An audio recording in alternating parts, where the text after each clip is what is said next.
Rain hammered the metal roof like 1,000 angry fists. Owen Bridger wiped the mud from his boots and stepped onto his porch, grateful to be home after checking the fence line.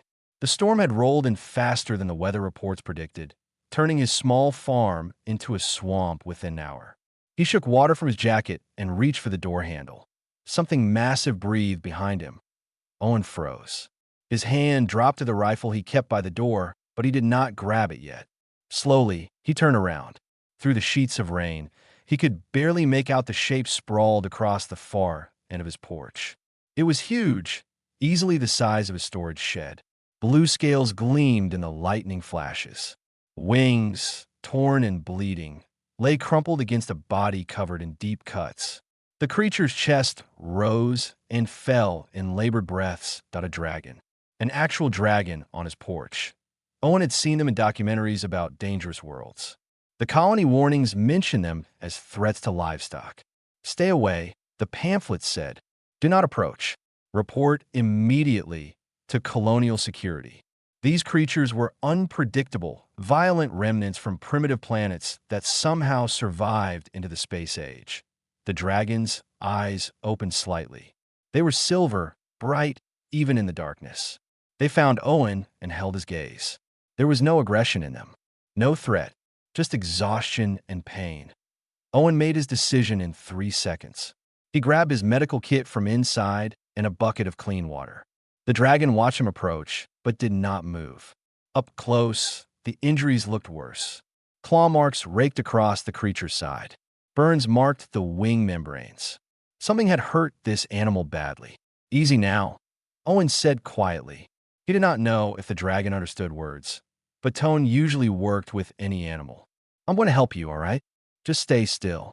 The dragon's eyes closed slowly, as if accepting his offer. Owen began cleaning the wounds with steady hands. He had patched up plenty of livestock over the years.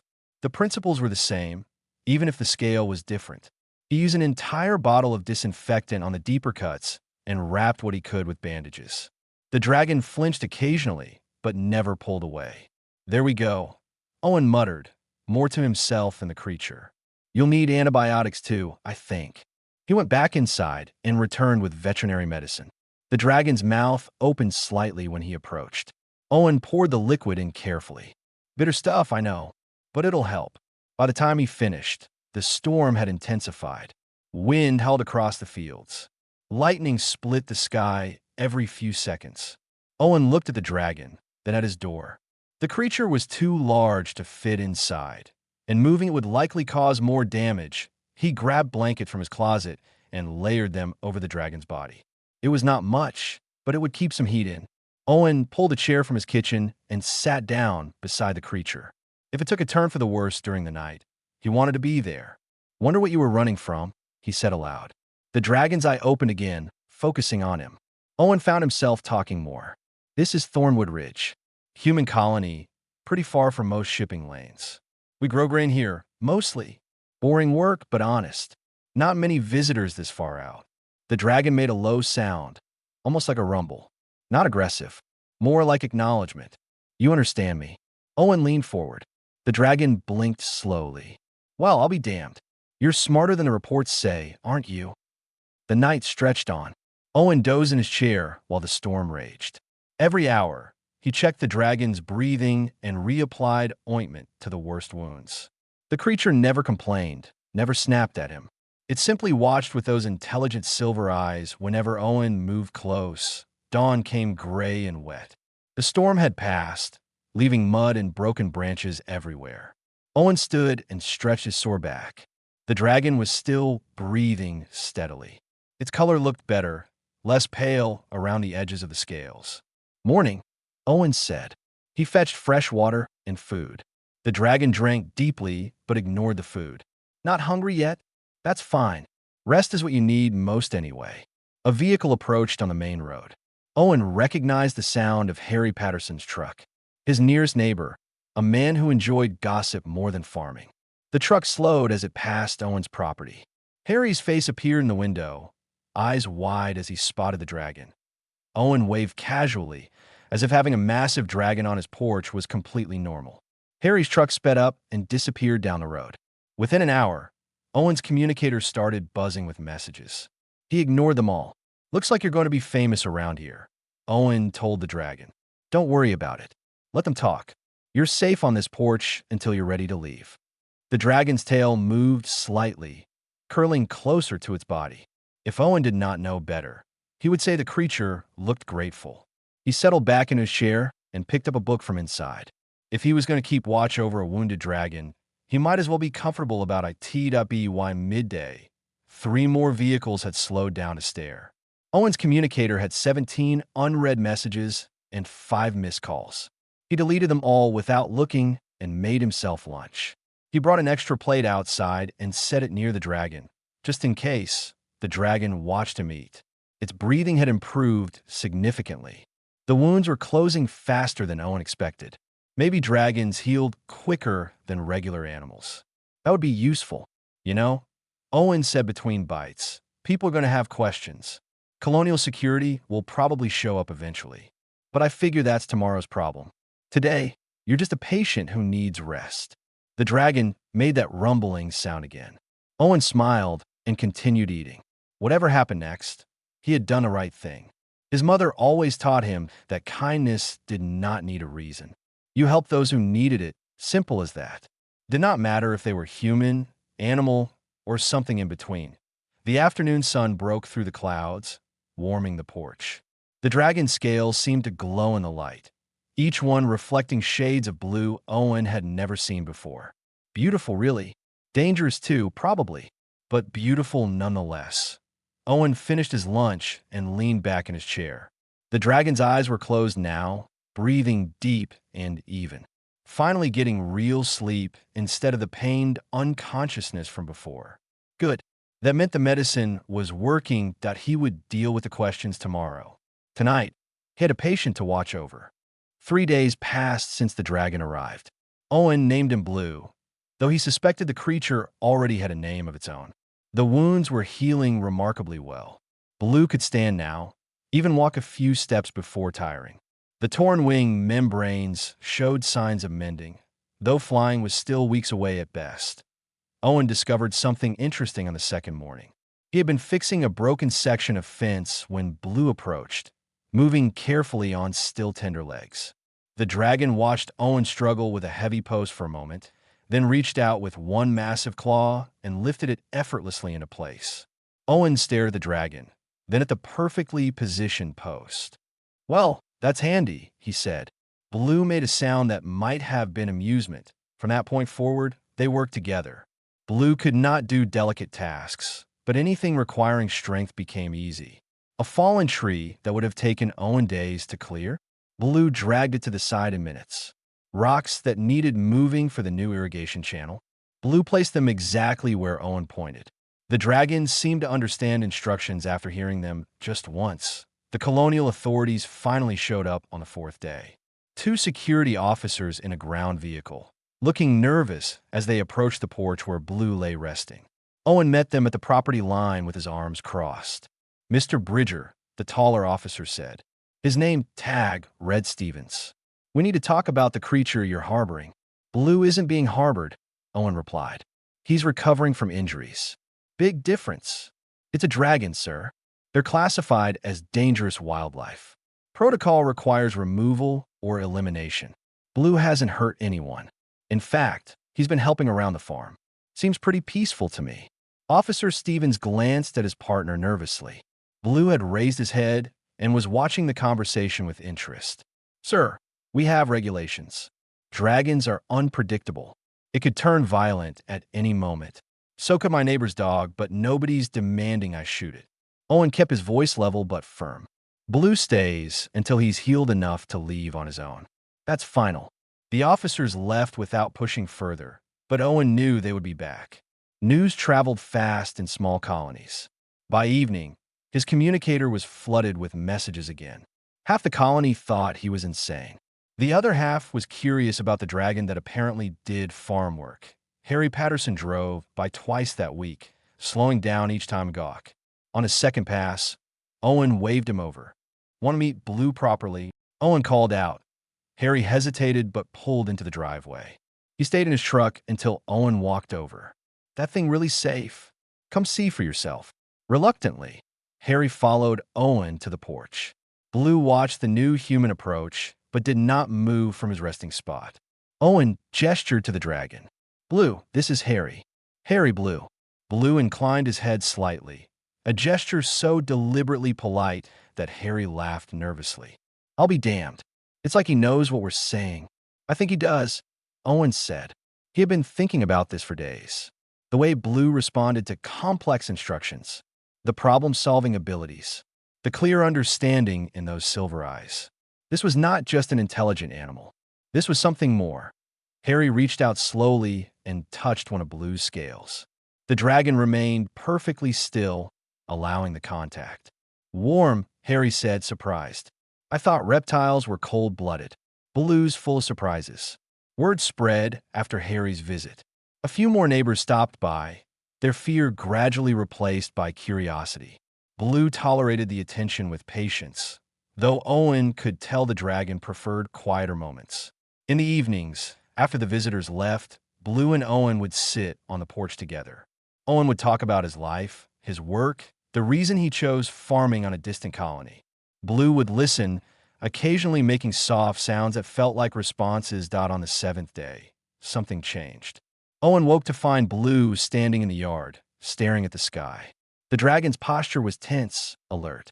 Owen stepped outside with his coffee. "Something wrong." Blue's eyes flicked to Owen, then back to the sky. A low growl rumbled from deep in the dragon's chest. Not aggressive toward Owen, but a warning of something else. Owen followed the dragon's gaze upward, but saw nothing except morning clouds. The communicator on Owen's belt chirped. He answered it to find Stephen's voice, more urgent than before. "Mr. Bridger, we have a situation." Long-range sensors detected multiple ships entering the system. Large vessels. They're broadcasting a language we've never heard before. The transmission includes images of dragons. Owen looked at Blue. The dragon met his eyes with an expression that was almost apologetic. "They're looking for him, aren't they?" "Unknown, sir.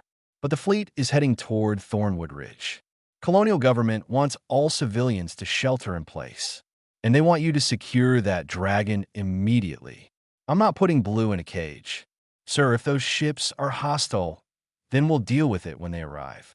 Blue isn't going anywhere."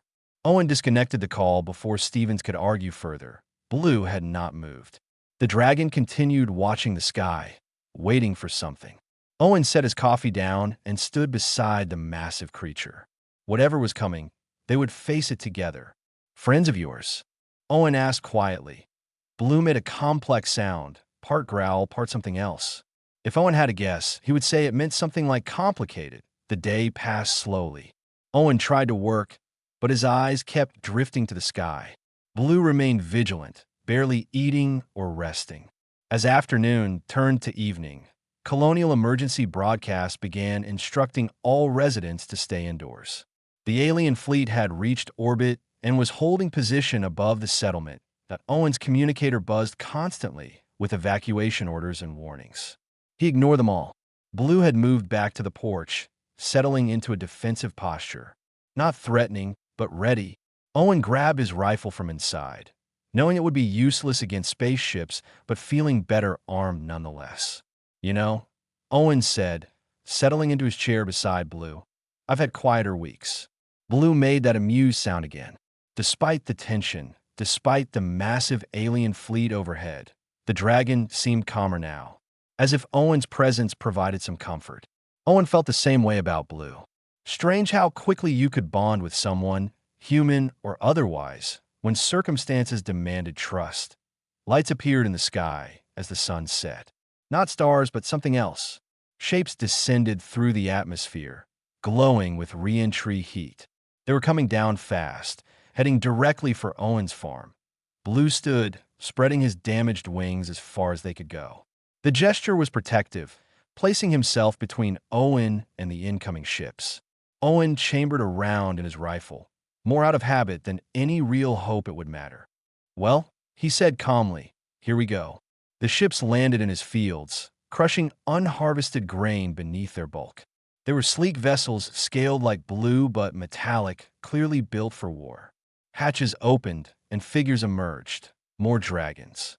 Dozens of them, each one armored and armed with weapons Owen did not recognize.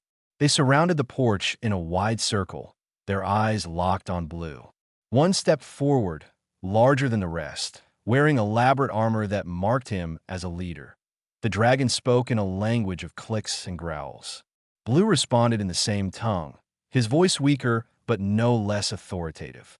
The conversation went back and forth for several minutes while Owen stood there, rifle lowered, completely lost. Finally, the armored dragon turned to Owen.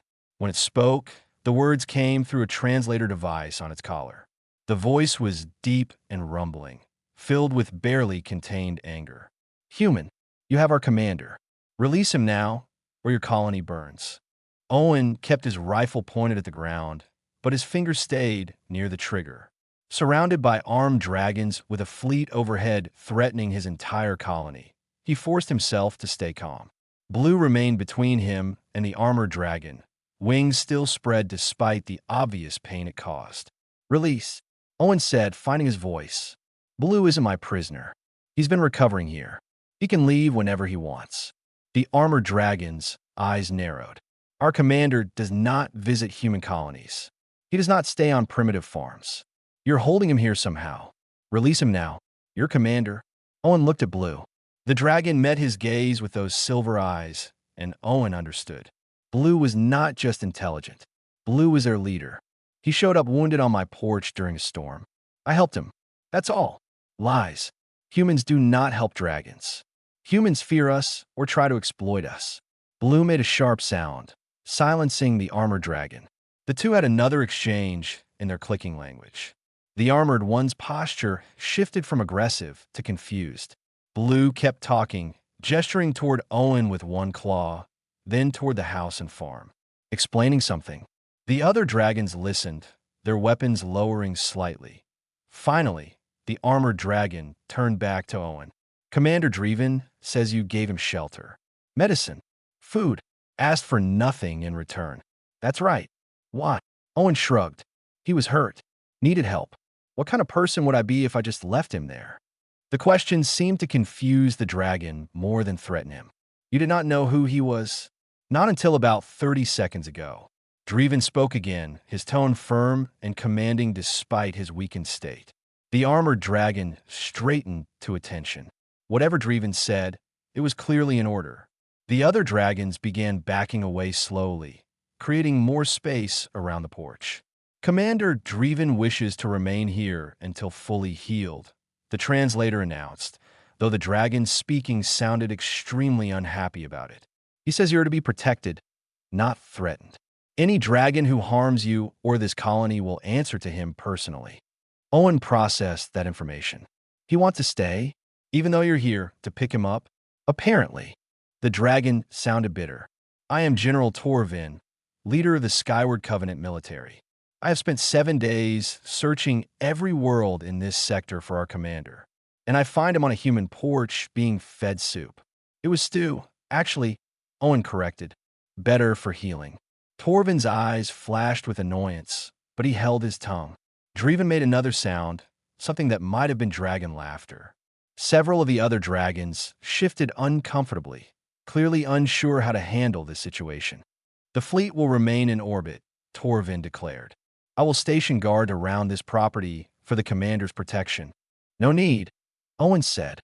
"Blue has been safe here for over a week without guards." Nevertheless, Dreven cut him off with a sharp bark. Torvin's jaw clenched, but he bowed his head. "As you command. The fleet will withdraw to high orbit, but I will stay personally to ensure your safety." "You can stay if Blue wants you here," Owen said, looking at Dreven. "This is still my property, though. My rules apply." Torvin translated. Dreven's response made the general growl low in his throat. "Commander Dreven agrees. He says you're home, your authority." "Good. First rule is no weapons on the porch. If you want to visit, leave the guns in your ship." "Absolutely not. I am responsible for—" Dreven interrupted again, more forcefully this time. Torvin argued back in their language. The exchange grew heated, with Dreven's voice gaining strength as he defended his decision. Finally, Torvin threw up his claws in frustration and stalked away, barking orders to the other dragons. They boarded their ships and lifted off, leaving only Torvin behind. The general removed his armor and weapons with obvious reluctance, piling them near his ship. When he returned to the porch, he was still imposing but less threatening. Owen gestured to an empty chair. "Coffee. I do not drink human beverages. Suit yourself." Owen sat down and poured himself a cup from the pot he had brought outside. Dreven settled back into his resting spot with a satisfied rumble. The tension bled out of his posture now that his people had left. Torvin remained standing, watching Owen with suspicion. "What do you want from Commander Dreven? Money? Technology? Political favors? I want him to heal up so he can go home healthy," Owen said simply. "Same thing I wanted when he first arrived. That is all. That's all." Torvin sat down slowly, as if the chair might be a trap. "You truly expect me to believe you harbor no ulterior motive? Believe what you want. I'm just a farmer who helps someone in need." Owen sipped his coffee. "Though I'm curious about one thing. What happened to him? Those wounds looked like he'd been in a serious fight." Torvin glanced at Dreven, who made a permissive gesture. "Assassination attempt. Political rivals within the Covenant tried to eliminate the commander during a diplomatic mission. They ambushed his shuttle, destroyed his escort ships. He barely escaped. Politics," Owen said with disgust. "Same problems everywhere, I guess. Even in space. The commander has led the Skyward Covenant for 30 cycles. Some think it is time for new leadership. They chose violence instead of proper challenge. And he crashed here while running from them. His shuttle was damaged. He made emergency landing on your world. We tracked the debris field, but lost his signal in the storm. It took days to locate him." Torvin leaned forward. "You understand now? He is not simply important. He is everything to our people. Without Commander Dreven, the Covenant would fracture into warring factions. Millions could die." Owen looked at Blue, who was watching the conversation quietly. "He just looked like someone who needed help. That is what I do not understand about humans," Torvin said, genuine confusion in his voice. "You see need and respond without calculating benefit. It makes no tactical sense. Maybe that's why it works." Dreven made a soft sound. Both Owen and Torvin looked at him. The dragon spoke slowly, and Torvin translated with obvious reluctance. "Commander says humans understand something dragons have forgotten. That power without compassion is meaningless. That true strength is knowing when to help instead of harm. He got all that from a week on my porch?" Owen smiled. "He says you taught it without trying. That every action you took showed him what leadership should be." Torvin shook his head. "He wants to study your people. Learn what makes humans different. We're not that special," Owen protested. "Plenty of humans would have turned Blue away. We're called security immediately. I just did what felt right." "Yes," Torvin said quietly. "And that is what makes you remarkable." The three of them sat in silence for a while. Owen drank his coffee. Dreven dozed in the afternoon sun. Torvin watched them both with an expression somewhere between bewilderment and respect. A vehicle approached on the road. Colonial security again, probably responding to the fleet's arrival and departure. Owen sighed and stood up. "Let me handle this. They'll want explanations." Torvin stood as well. "Should I stay here? Keep Blue company." Owen grabbed his jacket. "I'll explain that the scary alien fleet is actually protective, not threatening. That should go over well." As he walked to meet the security vehicle, Owen heard Dreven and Torvin talking in their language. The tone was different now, less formal. More like old friends catching up after a long separation. Good. Torvin needed to understand that Dreven was safe here, truly safe, in a way that had nothing to do with weapons or guards. Stevens got out of the vehicle, looking exhausted. "Mr. Bridger, please tell me you have some good news about the situation." "The dragons are friendly. Their leader has been staying with me while he heals from an assassination attempt. They're protective of him, not hostile to us." Stevens stared at him. "You're telling me you've been harboring the leader of an alien civilization for over a week, and you're just mentioning this now?" "Well, I didn't know he was their leader until today." "Oh my God." Stevens sat down on the hood of his vehicle. "The colonial governor is going to have a stroke. The media is going insane. And you're telling me this is all because you helped an injured dragon. Pretty much, yes. Stevens laughed, the sound slightly hysterical. Only you, Owen. Only you could accidentally create a first contact situation by being nice to a stray animal. He's not a stray, Owen corrected. And he's definitely not an animal, right? Sorry. The leader of the Skyward Covenant. Stevens rubbed his face. I need to report this to the governor. Are you willing to meet with colonial authorities? Maybe help smooth over relations. Owen glanced back at his porch, where Dreven and Torvin sat together in the fading light. Sure, but they come here. Blue isn't up for traveling yet. Of course not. Why would anything about this be normal? Stevens climbed back into his vehicle. I'll arrange it for tomorrow. Try not to start an intergalactic incident before then. I'll do my best, Owen promised. Though he was pretty sure he had already started one, the colonial governor arrived with an entire convoy. 6 vehicles, 24 officials, and enough cameras to film a documentary. Owen watched them pull up to his farm with a sense of resignation. He had known this was coming, but it did not make the circus any more appealing. Dreven and Torvin sat on the porch like 2 old friends. The sight of them together, relaxed and unbothered, seemed to confuse the arriving officials. Governor Patricia Walsh stepped out of her vehicle, looking ready for confrontation, only to find the galaxy's most powerful dragon commander drinking water from a bucket, while Owen's guest dragon lounged nearby. Mr. Bridger, Walsh said, approaching cautiously. We need to discuss the situation. Morning, Governor. Want some coffee? Owen gestured to the pot he had prepared. Got plenty made. This is not a social call. We have serious concerns about. She stopped as Dreven turned his attention to her. Those silver eyes held intelligence that made it impossible to dismiss him as an animal. Walsh's prepared speech died in her throat. Hello. Dreven inclined his head politely. Torvin activated his translator. Commander Dreven greets the leader of the human colony. He thanks you for allowing him sanctuary within your territory. Walsh recovered her composure. Commander, we appreciate your presence, but we have questions about the fleet in orbit. Your military presence is making our people nervous. The fleet is there for protection only, Torvin translated for Dreven. Commander Dreven has no hostile intent toward your colony. However, there are those within the Covenant who wish him dead. The fleet ensures no assassins can reach him here. I see. Walsh glanced at Owen. And you were aware of this when you took him in? I was aware he was hurt, Owen said. The rest I learned later. Mr. Bridger, with all due respect, you may have put our entire colony at risk. If those assassins come here, then they deal with me and the fleet. Dreven's words came through the translator, firm and commanding. This human showed me kindness when he had every reason to turn away. He asked for nothing, expected nothing. I will not allow harm to come to him or his people because of my presence. Walsh sat down on the porch steps, her official demeanor cracking. This is unprecedented. We're a small agricultural colony. We're not equipped for this kind of attention. I understand, Torvin said, speaking for himself now, which is why I propose a solution. Allow us to establish a temporary base near the colony. We will provide security and protection until Commander Dreven is healed. In exchange, the Covenant will open trade negotiations with your government. The officials behind Walsh started whispering excitedly. Trade with an advanced alien civilization could transform Thornwood Ridge from a struggling farm colony into a prosperous hub.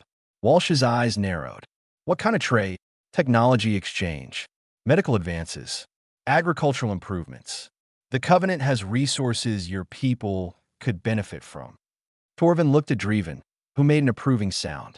Commander Dreven believes humans have value beyond simple transactions. He wishes to establish formal relations.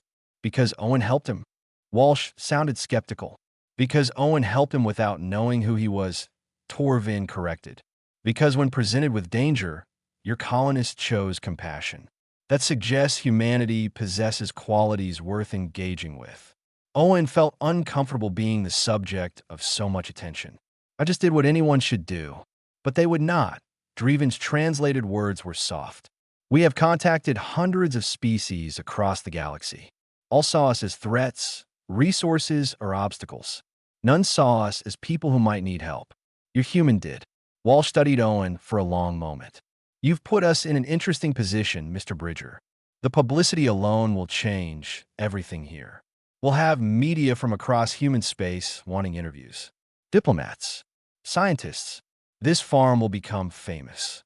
I don't want fame, Owen said flatly. I want Blue to heal and go home safely. Blue. Walsh looked confused. What I call him? Seemed rude to keep saying the dragon. Owen refilled his coffee cup. Governor, I appreciate the concerns. But Blue isn't leaving until he's ready, and I'm not changing how I treat him just because politicians got involved. He's welcome on my porch as long as he wants to stay. One of the officials behind Walsh stepped forward. Sir, you can't make unilateral decisions about alien relations. There are protocols. He is on my property, Owen interrupted. And unless Blue is breaking some law I don't know about, he's my guest. Protocols don't change that. Dreven made a rumbling sound that might have been laughter. Torvin smiled, showing a lot of teeth. Commander Dreven says he likes your spirit, human Owen. You do not bend easily. Stubbornness is more like it, Walsh muttered, but there was a hint of respect in her voice.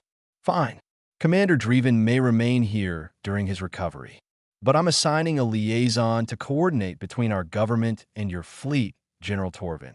We need communication channels that don't run through a stubborn farmer. Agreed, Torvin said. The meeting continued for another hour, with officials asking questions and taking notes. Dreven answered what he could, though he tired quickly. Owen noticed the dragon's energy flagging and called an end to things. That's enough for today. Blue needs rest. Walsh stood up. We'll arrange another meeting in a few days. Commander, thank you for your patience with our questions. Dreven nodded graciously. As the convoy departed, Owen felt the tension drain from his shoulders. Torvin remained behind, having apparently decided to stay near Dreven full-time now. The general had moved his ship closer and set up a small camp in Owen's field. You handled that well, Torvin said once they were alone. Just told the truth. Owen began cleaning up the coffee cups, though I expect the real trouble starts now. Once word spreads beyond the colony. He was right. Within 2 days, the first news ships arrived. Reporters from a dozen human worlds, all wanting the story of the farmer who befriended an alien leader. Owen refused every interview request. He put up barriers at his property line and stopped answering his communicator unless it was someone he actually knew. The attention became suffocating. Tourists tried to sneak onto his land for photos. Entrepreneurs offered him ridiculous sums for endorsement deals. Religious groups declared him everything from a saint to a heretic. Through it all, Owen kept his routine. He tended his farm in the morning, sat with Dreven in the afternoon, and ignored the chaos beyond his property line. Dreven grew stronger each day. His wings healed cleanly, and he began testing them with short flights around the farm. Torvin watched these exercises with visible relief. Owen knew it meant Dreven would be leaving soon, and found himself sad about that. He had grown used to the dragon's presence. Their quiet conversations through Torvin's translations. The way Dreven would help with farm work without being asked, and on the 10th day, 3 more dragon ships arrived. Not military vessels this time, but diplomatic ones. Ornate and decorated with symbols Owen did not recognize. They landed near Torvin's camp, and a delegation of elderly dragons emerged. Their scales showed age in ways Owen had not seen before, dulled colors and scarring that spoke of long lives. Torvin met them with formal bows. The Elder Council, he explained to Owen. They have come to see Commander Dreven for themselves. More politics? Owen asked. Always politics. Torvin sighed. But necessary ones. The council must verify the commander's health and mental state. Some question whether his experience here has compromised his judgment. Compromised how? By making him too sympathetic to humans. Too willing to trust species outside the covenant. Torvin watched the elders approach the porch. They fear he has become weak. Owen bristled at that. Blue isn't weak. He survived an assassination attempt and fought his way to safety while badly injured. That's not weakness. I agree. But the council sees compassion as vulnerability. Torvin activated his translator as the elders reached the porch. Let us see how this unfolds. The lead elder spoke in deep, resonant tones. Age had not diminished the authority in that voice. Dreven responded calmly, his posture respectful but not submissive. The conversation continued in their language for several minutes while Owen stood by awkwardly. Finally, one of the elders turned to Owen. Through their own translator, an aged voice spoke in measured words. Human Owen Bridger, we have heard much about you. Commander Dreven speaks highly of your character. Thank you, Owen said, unsure what else to say. We must ask you questions. Answer truthfully, for we will know deception. The elder's eyes, milky with age, but still sharp, fixed on Owen. What do you want from the Skyward Covenant? Nothing. Nothing? You harbor our commander and expect no reward. I didn't know he was your commander when I helped him. And even if I had known, my answer would be the same. He needed help. That's all that mattered. The elders conferred among themselves in low voices. Their ancient scales caught the light as they moved, creating patterns Owen could not interpret. Dreven remained quiet, letting the council conduct their investigation. Owen noticed the commander's tail flicking slightly, a sign of tension he had learned to recognize. The lead elder spoke again. You claim to want nothing, yet you have gained much. Fame, attention. Your colony now has value it lacked before. These are not small things. I didn't ask for any of that, Owen said firmly. In fact, I'd be happy if all the reporters and tourists went away.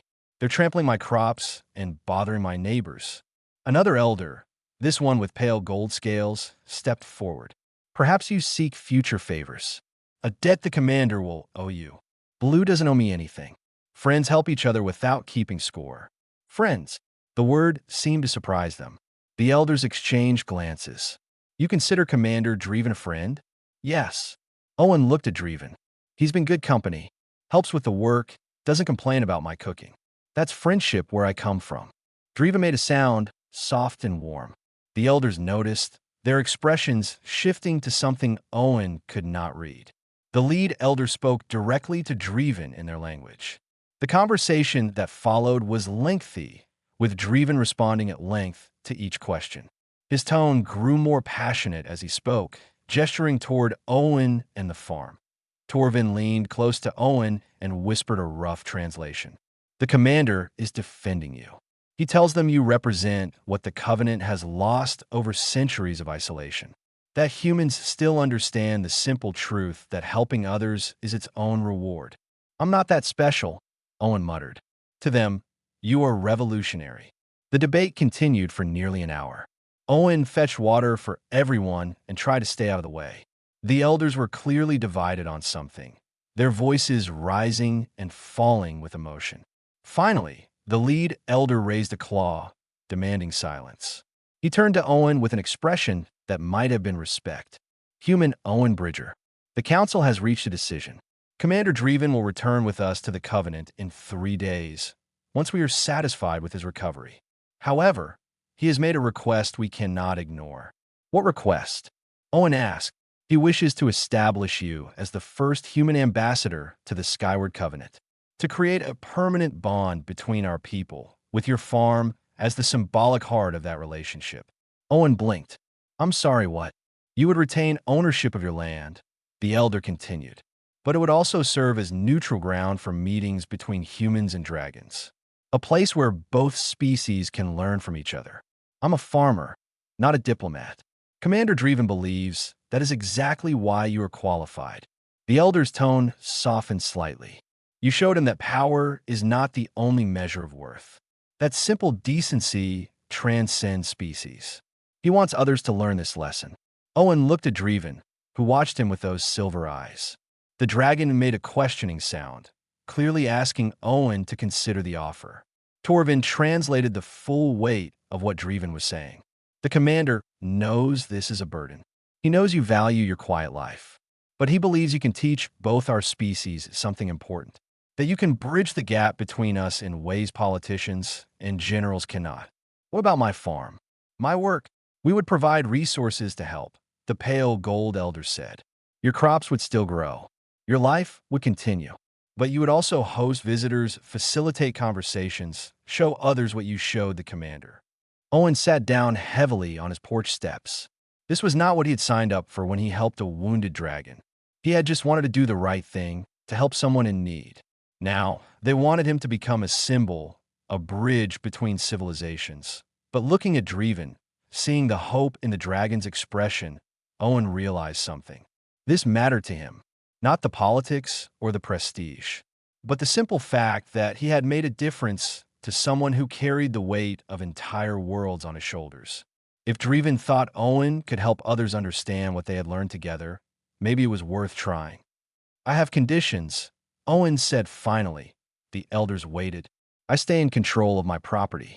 No military installations unless there's actual danger. No turning my home into a tourist attraction. People who come here come to learn and talk, not to gawk and take pictures.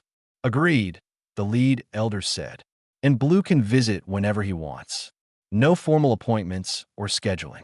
If he needs a place to rest or just wants to talk, my porch is always available. Dreven made a pleased rumble. The elders nodded. Finally, the media leaves me alone. I'll do this ambassador thing, but I won't become a celebrity. No interviews unless they're actually about improving human-dragon relations. We cannot control human media, the elder pointed out. No, but you can make it clear that harassing me means no access to the Covenant. That should discourage most of them. Owen stood up and crossed his arms. Those are my terms. Take them or find another ambassador. The elders conferred briefly. The lead elder turned back with what might have been a smile. Commander Dreven chose well. You have the strength to stand firm even when offered everything. Very well, Human Owen. Your terms are acceptable. They spent the rest of the day working out details. Owen learned that the Skyward Covenant was vast, encompassing hundreds of worlds and billions of dragons. They had been isolationist for generations, viewing younger species as beneath their notice. Dreven's near-death experience and Owen's response had shaken that worldview. We thought ourselves beyond needing help, the pale gold elder admitted during a quiet moment. That our age and power made us invulnerable. Commander Dreven's survival proves otherwise. Sometimes the young teach the old. As evening fell, the elders departed to their ships. Dreven remained on the porch with Owen and Torvin. The dragon seemed lighter somehow, as if a burden had lifted. Torvin prepared a meal for everyone, having learned Owen's cooking methods over the past weeks. You did not have to accept, Torvin said, passing Owen plate. The council would have been disappointed, but they would not have forced you. I know, but Blue asked, and I trust his judgment. Owen ate slowly. Besides, maybe it's time humans and dragons actually got to know each other. Might prevent future assassination attempts if everyone's talking instead of plotting. Dreven made a long statement in his language. Torvin listened, then translated with obvious emotion. Commander Dreven says you have taught him what leadership truly means. Not commanding from above, but standing beside those you lead. Not demanding respect, but earning it through action. He says he will be a better leader because of the time spent on this porch. He was already a good leader, Owen said. He just forgot for a while. Sometimes you need to step back from the big picture to remember why it matters. They sat together as stars emerged overhead. The orbital fleet was visible as tiny lights moving in formation. Owen wondered how many dragons were up there, watching over their commander. How many lives depended on Dreven's safe return? It seemed impossible that such weight could rest on one person's shoulders, yet Dreven carried it without complaint. 3 more days, Torvin said quietly. Then we must return to the Covenant capital. There are political situations that require the commander's attention. He'll be ready, Owen said. Wings are almost fully healed. He's been flying longer distances each day. I did not mean physically ready. Torvin looked at Dreven. I meant ready to leave this place. He's been happy here, I think. Happier than I have seen him in many cycles. He can always come back. That was part of the deal. Yes, but it will not be the same. Once he returns, he becomes Commander Dreven again. Not simply Blue, the dragon on Owen's porch. Torvin sighed. Sometimes I wonder if we lose ourselves in our duties. If the roles we play become prisons we cannot escape. Owen thought about that. Maybe. But roles are just expectations. Who we are underneath doesn't change unless we let it. Blue will go back to being Commander Dreven, but he'll remember being Blue too. That's worth something. Dreven had been listening to their conversation. He spoke briefly, and Torvin laughed. The commander says you are wiser than you look, Farmer Owen. I'll take that as a compliment. The night deepened. Eventually, Torvin excused himself to check on the perimeter sensors he had installed around the property. Owen and Dreven remained on the porch, comfortable in the silence between them. No words were needed. They had moved beyond language into a deeper understanding. Owen remembered the storm, the wounded dragon on his porch, the simple decision to help. He had not known then that this moment would come, that he would sit beside an alien leader as an equal, as a friend, watching stars he could not name and dreaming of bridges between worlds. 3 more days, Owen said aloud. Dreven made a soft sound of acknowledgement. 3 more days of peace before duty called them both back to larger responsibilities. But for now, they had the night, the porch, and the quiet companionship of 2 beings who had found common ground in the most unlikely place. The morning of departure arrived with clear skies and gentle wind. Owen had been awake since before dawn, unable to sleep. He made coffee and sat on his porch, watching Dreven perform one final flight test over the fields. The dragon's wings cut through the air with power and grace, fully healed now. No sign remained of the wounded creature who had collapsed here weeks ago. Torvin emerged from his camp, already wearing his formal armor for the journey home. The general looked both relieved and melancholy. He flies well, Torvin said, joining Owen on the porch.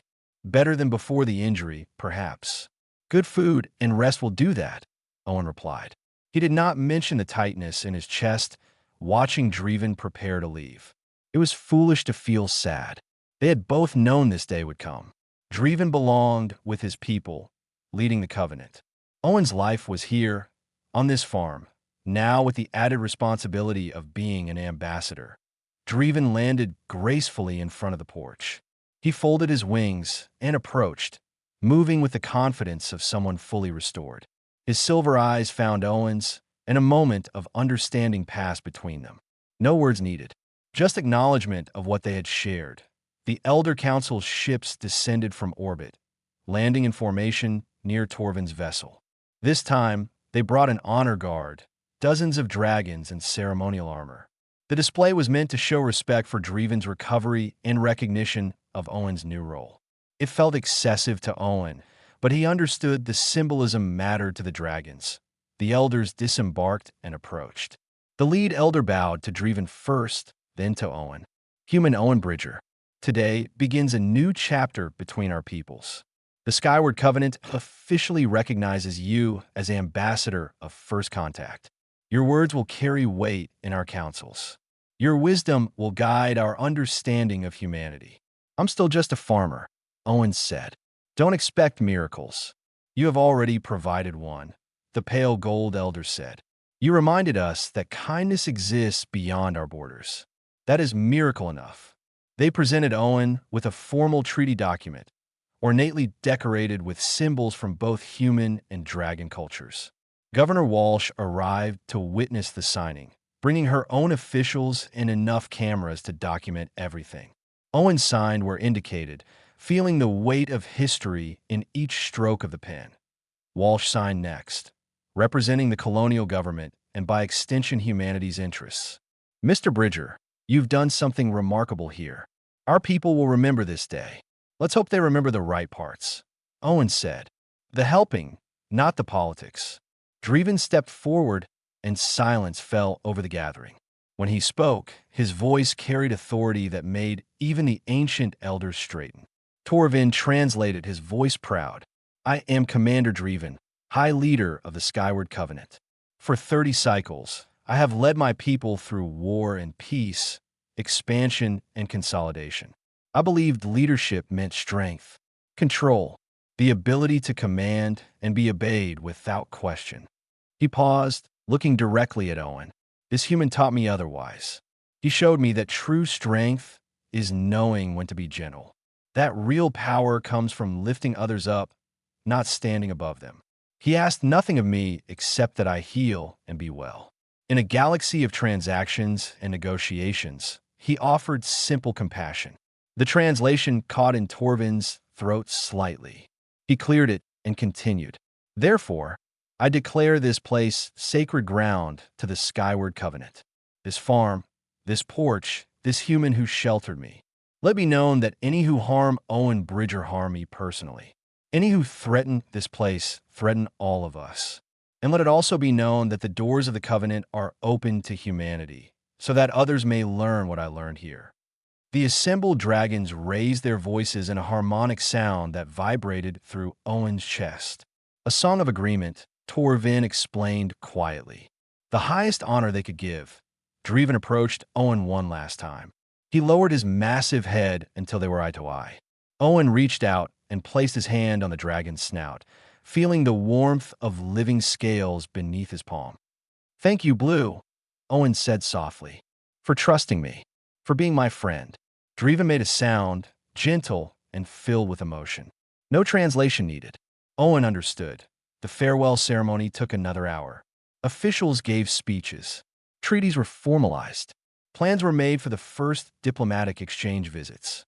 Owen endured it all with patience, knowing it was necessary even if it felt like too much attention. Finally, the ships prepared for departure. Dreven boarded the command vessel with Torvin at his side. The general paused at the ramp and looked back at Owen. He will return, Torvin called out. When duties allow, he will come back to this porch. That is his promise to you. I'll keep coffee ready, Owen replied. The ships lifted off in perfect formation, rising through the atmosphere until they became points of light against the blue sky. Owen watched until they vanished completely, then sat down in his chair with a heavy sigh. The farm suddenly felt very empty. Governor Walsh approached. You all right, Mr. Bridger? I will be. Just need a moment. Take all the time you need. And thank you, truly, for what you've done here. Not just for our colony, but for humanity as a whole. She paused. Though I have to ask, do you really plan to continue farming? Why wouldn't I? You're an ambassador now. That comes with responsibilities, resources. You could afford to hire people to run the farm while you focus on diplomatic work. Owen shook his head. The farm is why this worked. Blue didn't bond with an ambassador or a politician. He bonded with a farmer who helped him because it was right. If I stop being that person, the whole thing falls apart. Walsh smiled. Fair point. Well, if you need anything, let us know. The colonial government fully supports your new role. She left with her entourage. And finally, Owen was alone. He looked at the empty space where Dreven had rested for weeks. The blankets were still there, along with the bucket that had served as a water dish.